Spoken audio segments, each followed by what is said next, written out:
Hey, you! I started this value investing portfolio back in December, and thus far I am beating the general stock market or the S&P 500 at about 8%, which certainly ain't bad for just 3 months of investing work. I am flexing that figure not because I like tooting my own horn. Okay, maybe I do like doing that, but mainly because I want to let you know that through this bi-weekly model portfolio value investing series, you can follow along. Now, what can you expect from this episode? First, the buy and sells from this period. We will dive into what I bought and sold, but most importantly, why I did so. Second, we'll compare the portfolio to holding just cash and compare it to a dollar cost average into the S&P 500 or a broad market index fund. Hope you enjoy. Now, let's start off with the additions.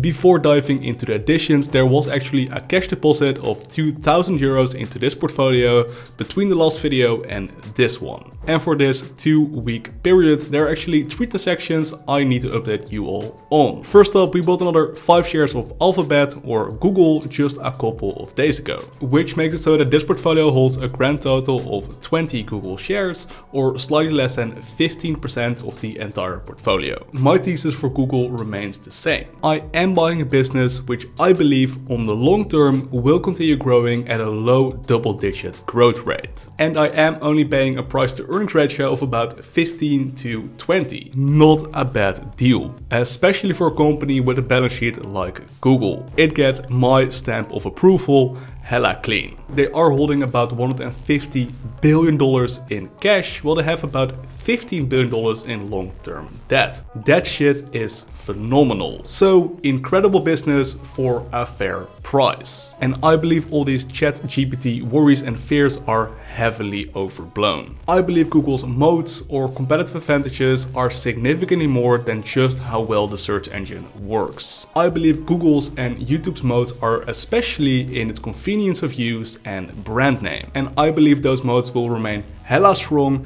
even if Bing on the short term has a slightly better working search engine. So for those reasons, you can expect me to continue buying Google below the $100 per share mark. Next up, I sold a handful of shares of ASTS for about $6 per share, and the company ASTS remains about 6% of the portfolio at about 150 shares at this moment in time. Why did I sell such a small chunk of this company? Well, ASTS is only a part of this portfolio because it was the easiest swing trade of my life. You see, ASTS is a pre-revenue company. But what I find so interesting about this stock is that the stock moves around catalysts a lot.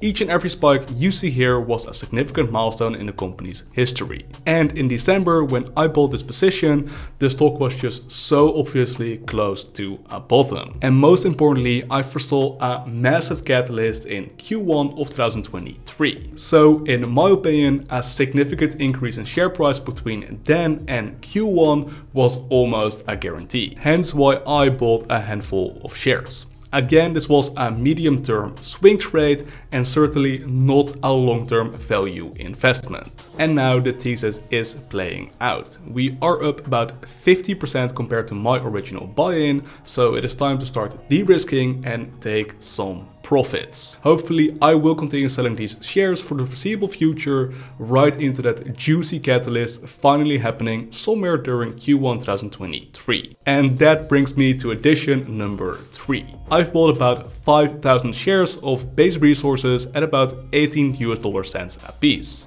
And now Base Resources is about a 5% position in the portfolio. I am planning on doing a full analysis video on this company because it is hella interesting, so stay tuned for that. Somewhere next week most likely. But the main thesis is, for my original buy-in, the company was roughly an 18 US cents company. The company holds about 5 cents per share in cash, and the company holds no debt. So in essence, I'm only paying 13 US cents for the company. Over the next 2 years, I predict the company will do somewhere around the 14 US cents per share mark in net income. So in the next 2 years, I'm getting more net income than I paid for the company today. However, after those 2 years, the company's money-making machine in Kenya, it's mine, will run out on paper. So that is also most likely why this company is so freaking cheap. However, the company is actively drilling multiple spots to find more resource.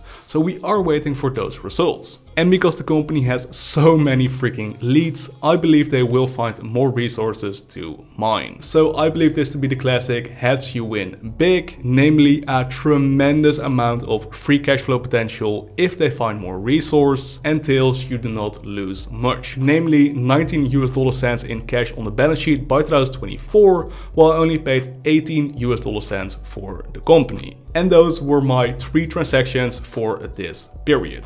Again, a more in-depth analysis on base resources can be expected hopefully next week. Now let's see how I compare to the S&P 500. Well, you already know this from the intro, but I am beating the stock market at about 8% over this 3-month period. Noteworthy, I have actually increased the value of this portfolio at about 1,200 euros on only a 12,000 euro deposit. This, while a dollar cost average into the S&P 500 only results in about 220 euros of profits. So while an overperformance of just 8% doesn't sound like a lot, I am actually earning about 6 times as much as the S&P 500. Now, against holding cash, I am actually up 10%, which is certainly not a bad result for just a 3-month period. And that is how my value investing skills stack up against the general stock market over this specific period. If there is anything you would like me to show during these bi-weekly updates, please do let me know down below in the description. And lastly, here's a screenshot of the broker account to show that it's actually a real portfolio with real positions. Now, time for a classic YouTuber disclaimer. While I am a registered financial advisor in the Netherlands, I do not have the legal capacity yet to give anyone investment advice. Therefore, this video and any other video on this YouTube channel can never be taken as financial advice. I cannot be held liable for the losses you make while trading according to my opinions. Please do your own due diligence. And with that said, thank you so much for watching. I love you all. Peace.